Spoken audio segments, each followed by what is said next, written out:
आइए मैं कुरान की रोशनी में सेहत की 3 टिप्स आपको देता हूँ, 3 चीजें आपको बताता हूँ। अगर 3 चीजों पर आपने अमल किया तो इंशाअल्लाहुल अज़ीम आपकी सेहत अच्छी रहेगी। आइए पहली आयत करीमा की तरफ मैं आपकी तवज्जो को मबजूल कराऊं। मिस्र के एक अजीम डॉक्टर ने इन 3 आयतों के जरिए अच्छी सेहत के हवाले से बताया कि अगर इंसान इन 3 आयतों पर अमल करे तो उसकी सेहत अच्छी रहेगी। आइए बताओ पहली आयत कौन सी है। कुरान मुकद्दस में रब ने फरमाया कुलू वशरबू वला तुसरिफू, खाओ पियो और हद से आगे न बढ़ो। दबा दबा के ना खाओ, खाओ जरूर, लेकिन इतना न खाओ कि चलना दूभर हो जाए, इतना न खाओ कि खड़ा होना दूभर हो जाए, इतना न खाओ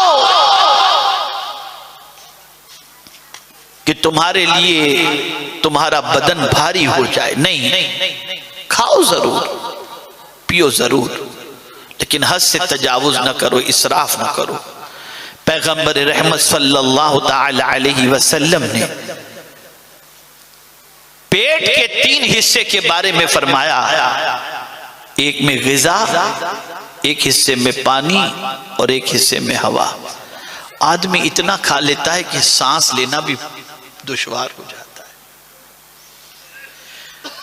भूखा रहने वाला नहीं मरता, खा करके ज्यादा आदमी मर जाता है। और मैं आपको बताऊं, सरकार सल्लल्लाहु अलैहि वसल्लम ने सेहत के लिए क्या इरशाद फरमाया? फरमाया रोजा रखो और सेहतमंद हो जाओ।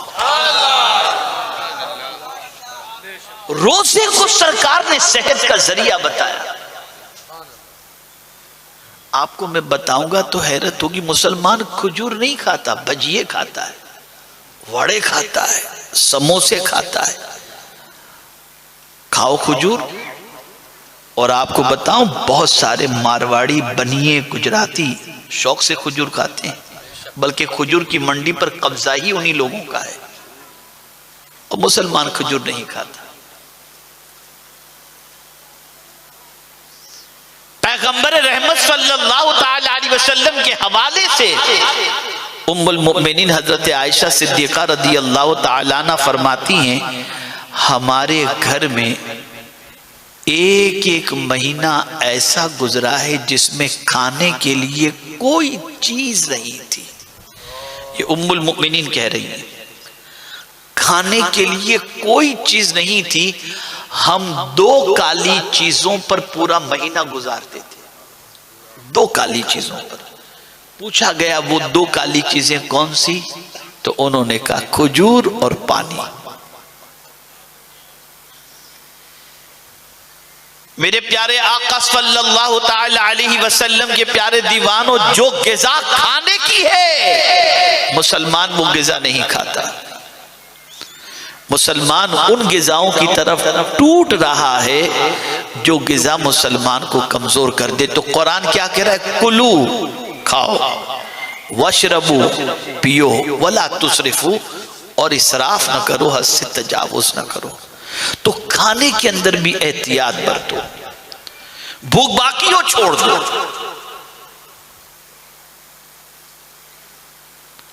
और वो ग़िज़ा जो तुम्हें बिस्तर पर ले जाकर के सुला दे, ऐसी ग़िज़ाओं से परहेज करो। तो पहली चीज तो ये हो गई। दूसरी चीज सेहत के लिए कुरान की आयत में रब ने फरमाया वजअलना मिनल माइ कुल्ल शैइन हय्य, और हमने हर चीज की जिंदगी पानी से बनाई है। पानी का कसरत से इस्तेमाल करो, पानी खूब पियो। और पानी पीने के अंदर आप सुस्ती का मुजाहिरा न करो, बल्कि पानी पीने की एक सुन्नत भी बता दूं। मैंने जिंदगी में इस सुन्नत पर अमल करते हुए मदीने के एक बुजुर्ग को देखा था। पानी इस तरह पीना कि उसका जायका हम ले, जैसे चूस के पीते हैं, इस तरह पीना ये हुजूर की सुन्नत मुबारका है। मदीने शरीफ में शेख ज़करिया नक्शबंदी रहमतुल्लाह ताला अलैह बड़े आशिक रसूल थे। मैंने उनको पानी पीते इस तरीके से देखा है। तो पानी पियो। फिर हुजूर सल्लल्लाहु अलैहि वसल्लम ने पीने का तरीका बताया, 3 सांस में पियो। फिर यह भी बताया कि खड़े होकर के न पियो, बैठ करके पियो। और फिर यह भी करम फरमाया कि बिन देखे न पियो, देख करके पियो, कि कहीं कोई जरासीम तुम्हारे। अब देखिए ना, अब सब साइंस कह रही है, साइंस यही तो कह रही खाने से पहले हाथ धो के पोंछना नहीं। भाई क्यों? कहा कहीं ऐसा ना हो कि कोई बैक्टीरिया लग जाए और खाने के साथ अंदर उतर जाए। बार बार हाथ धो, बार बार हाथ धो। तुम आज कह रहे हो 1400 साल पहले मेरे नबी ने बता दिया था। पानी बहुत ताकतवर चीज है। और ये बताऊं, जो स्विमिंग करते हैं, तैराकी जिसको कहते हैं, बड़े ताकतवर होते हैं।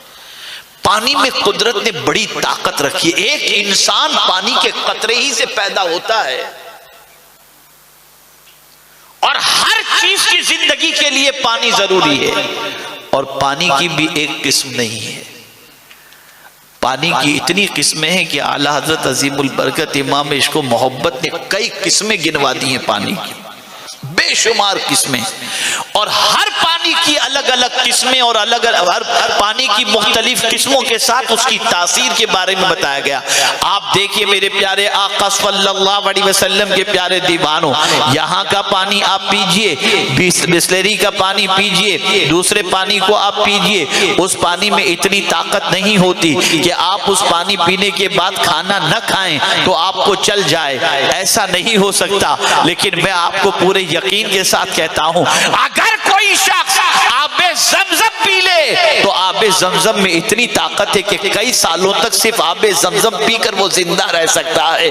इसलिए कि अल्लाह ने आबे ज़मज़म में खुराक की ताकत भी रखी है और प्यास बुझाने के साथ साथ बदन की जरूरत को पूरी करने की ताकत भी अल्लाह ने रखी है। तो पानी भी सिमिलर नहीं है, पानी की किस्में हैं। पानी पियो, खूब पियो, अच्छी तरीके से पियो, 3 सांस में पियो, बैठ करके पियो। अब बैठकर पानी पीने का फायदा क्या है? फरमाया गया अगर कोई शख्स बैठकर पानी पिए और सीधे हाथ से पानी पिए तो हार्ट अटैक से बच जाएगा। ये है पानी। और उसमें भी पानियों के अंदर बरकत वाला पानी कौन सा है, ये भी आप देखिए। तो कुरान ने फरमाया वअंज़लना मिनस समाई माअम मुबारका, आसमान से जो हम पानी नाजिल करते हैं वो पानी बरकत वाला पानी, बरकत वाला पानी। पानी जहां पीना उसकी फजीलत है, वही पानी पिलाने की भी फजीलत है। आला हजरत अजीमुल बरकत इमाम इश्क व मोहब्बत से किसी ने सवाल पूछा कि मुहर्रम के महीने में जो पानी की सबीलें लगाई जाती हैं, क्या इन सबीलों को लगाने से कोई फायदा है? तो आला हजरत अजीमुल बरकत इमाम इश्क व मोहब्बत ने फरमाया अगर सबील लगाने वाला इस नीयत से सबील लगा रहा है कि अल्लाह की रजा के लिए मैं ये सबील लगा रहा हूँ ताकि प्यासे अपनी प्यास को इस पानी के जरिए बुझाएं, तो मेरे आका सल्लल्लाहु अलैहि वसल्लम इरशाद फरमाते हैं कि एक सहाबी सरकार की बारगाह में हाजिर हुए। वो सहाबी ने अर्ज किया कि हुजूर मेरे गुनाह बेपनाह हो चुके हैं, हद से ज्यादा मेरे गुनाह हैं, सरकार मुझे कोई नुस्खा अता फरमाएं। आका करीम सल्लल्लाहु अलैहि वसल्लम ने इरशाद फरमाया प्यासों को पानी पिलाओ, तुम्हारे गुनाह मिट जाया करेंगे, गुनाह झड़ जाया करेंगे। अरे एक प्यासे कुत्ते को पानी पिलाने की वजह से एक आवारा औरत की मौला ने बख्शिश फरमा दी। ये पानी का फायदा। बहुत सारे इलाज बीमारियों के कहिए और चीजों के कहिए, वो पानी के जरिए ही होते हैं। आप कुआं खुदवा दीजिए, आप कहीं नल लगवा दीजिए, आप मुसलसल किसी को पानी पिलाइए, आप मस्जिद के लिए हौज बनवा दीजिए, आप कहीं कुआं खुदवा दीजिए, कहीं इसी के साथ साथ आप जो है वो बोरिंग करवा दीजिए। इसके जरिए आपके प्रॉब्लम सॉल्व हो जाएंगे। इसलिए कि पानी बहुत ताकतवर चीज है, दीनी एतबार से भी दुनियावी एतबार से भी। आप सोचें, मौला अली करमल्लाहु ताला वजहुल करीम की बारगाह में एक शख्स हाजिर हुआ। उसने अर्ज किया कि मुझे भूलने की बीमारी है, याद नहीं रहता, कोई नुस्खा अता फरमाए कि मेरी मेमोरी शार्प हो जाए। तो ये नहीं फरमाया मौला अली करमल्लाहु ताला वजहुल करीम ने बादाम खरीद ले और खा, उससे तेरी याददाश्त अच्छी हो जाएगी। नहीं, इरशाद फरमाया तेरे पास तेरी बीवी के मेहर की जो रकम हो ना, उस रकम से शहद खरीद ले, दूध खरीद ले, और दूध और शहद के साथ बारिश का पानी मिलाकर तो उसे पी ले। मेहर की रकम से दूध खरीद, मेहर की रकम से शहद खरीद, और फिर बारिश के पानी में मिलाकर इसको तू पी जा, तेरी मेमोरी शार्प हो जाएगी। वो शख्स सुनकर के मौला अली करमल्लाहु ताला वजहुल करीम से निकला। जैसे कुछ आगे बढ़ा, एक साहब मिले। कहां से आ रहे हो? मौला अली के पास से आ रहा हूं। क्यों गए थे? गया था, मेरी याददाश्त बड़ी कमजोर है, भूलने की बीमारी है, तो इलाज के लिए गया था। क्या इलाज दिया तुझे उन्होंने?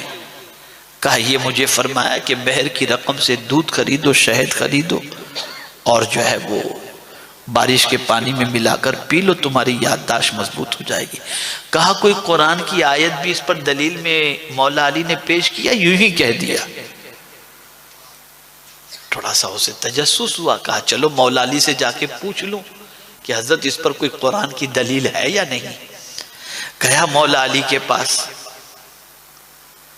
अर्ज करता है हुजूर आपने 3 बातों का फरमाया, वो तो अपनी जगह पर है और आपके हुक्म पर मैं इस पर अमल भी करूंगा, लेकिन इसके फायदे का जिक्र कुरान शरीफ में है।